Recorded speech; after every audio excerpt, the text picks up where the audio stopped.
Hi good evening. ఈరోజు మనం యమ్మీ యమ్మీ కారం చపాతీ చేసుకుంటున్నాం అనమాట. కారం పరోటా. దానికి ఇలా చపాతీలాగా చేసుకోవాలి.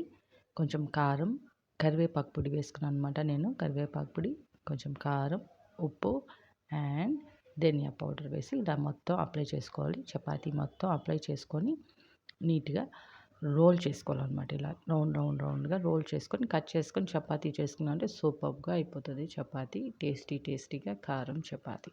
ఇలా రోల్ చేసుకోవాలన్నమాట. ఇలా రోల్ చేసుకొని మిడిల్లో కట్ చేసుకోవాలి. హోల్ చేసిన తర్వాత చాలా బాగుంటుంది. మీరు తప్పకుండా ట్రై చేయండి. కరివేపాకు పొడి అండ్ పరోటా.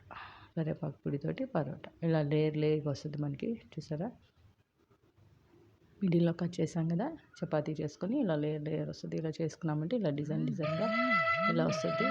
మీరు తప్పకుండా ట్రై చేయండి.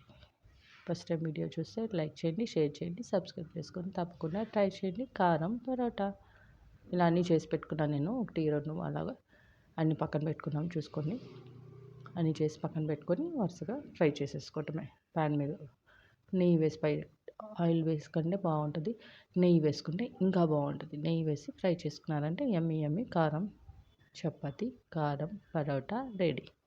మీరు తప్పకుండా ట్రై చేయండి. పొటాటో కర్రీతోటి అండ్ సాస్ తోటి, మయాన్ సాస్ తోటి మీరు తప్పకుండా ట్రై చేయండి. Thank you.